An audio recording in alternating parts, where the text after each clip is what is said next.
So, introduce yourself and the languages that you know. My name's EVA, and I know a couple of languages, including English, obviously, and Yoruba, and both my parents come from Edo State, but they speak two different dialects of the language, so I know both of theirs too. And where is Edo State located at? Girl, I don't know. It's in West Africa still. I mean, West Nigeria still. All right, good. So the first question is, which factors would have positively influenced your English development growing up? Like when you're in the classroom, what could your teacher have done to help you learn English more effectively? What do you think they could have done to help you out? I think the one thing in any case, like in a classroom or out, is like making it relate to real world experiences, to things that we could actually go through, and also like pop culture, which is like something that a lot of kids care about, whether they say it or not. Yeah. So using examples that we would actually care about instead of just random things that we're probably going to forget. So not just making you memorize things. Yeah. Like actually connecting it. Exactly. So do you think, like, while you're in the classroom, did you think that there are any obstacles that were preventing you from learning English as quickly as you could, or learning it as best as you could? Do you think there are, like, roadblocks, whether that be the teacher or your learning environment? Roadblocks, I wouldn't say. I mean, I guess, like, for a young child, it'll be kind of confusing having to learn another language while already speaking one. And then, like, let's say I was learning it at school and then I went home and my parents spoke a different language to me. It would be confusing because I would have to keep switching back and forth. And then sometimes it would get jumbled up in my head, I guess. Mm-hmm. So sometimes I wouldn't know how to communicate effectively in one language. And I guess that would be the main thing that I can think of right now. So the main thing was that learning the two languages was confusing to you because you didn't know how to separate it. So not that I didn't know how to separate it, but like some things don't translate well in one and don't translate well to another. So I could be trying to say something in one language and I won't be able to say it. So I'll be trying to like mix languages and I wouldn't be able to like get my point across properly because I wouldn't know how to say what I needed to say.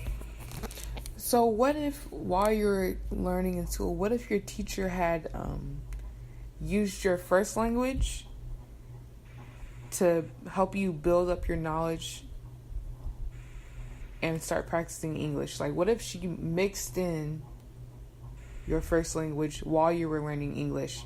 Like, no, I think that would have been kind of like establishing a foundation, and then y'all build up from there. It would have made it more confusing. Because sometimes if you were able to, like, maybe if you had something to relate it to in your first language, it would have been easier to adjust. But then I think if that was the case, then I would always make that connection or make those two things correlate, even when they don't. And I'll stop thinking of it as an example and more of as something that should just be. Do you understand what I mean? Yeah. So you're saying like because you have to think you wouldn't use it as a reference anymore. Your you old just child. Think that's what it is. Yeah. Yeah. Because I always thought that maybe if students learned English gradually and they built upon their home language, that it might be easier for them to transition into speaking English. I mean, I guess that's kind of what happens, but just not in... It's not that cut and dry, but that's pretty much what does happen. Because you never stop learning one language, ever. So, even while I was learning English, I was still learning some things about my first language. I was learning. I was learning new words. I was learning how to communicate and get my point across in like more adult ways the more I grow. Even now, like there's still some things that I know how to say now that I definitely would not have known how to say like a couple of years ago in English and in my first language. So that makes sense. That's a good point. So,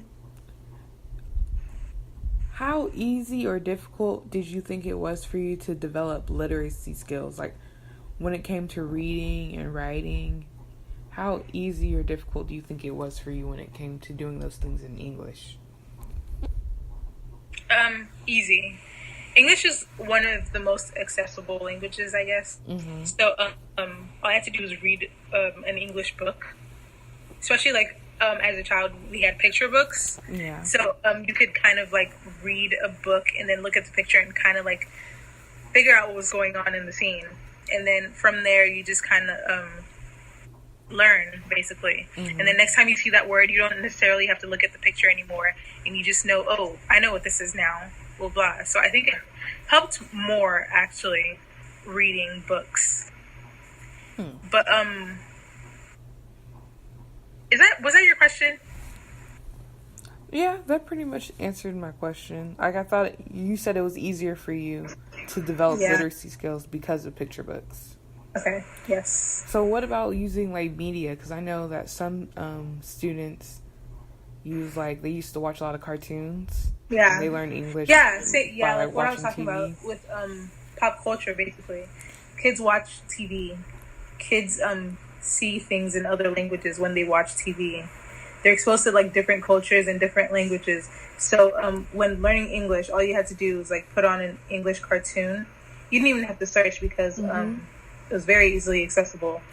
And so especially when there were subtitles, even now, like if I wanted to learn a new language, which I kind of am, all I have to do is put on a show from that language and then put on English subtitles so I could kind of know what they're talking about while still be comfortable enough reading in English.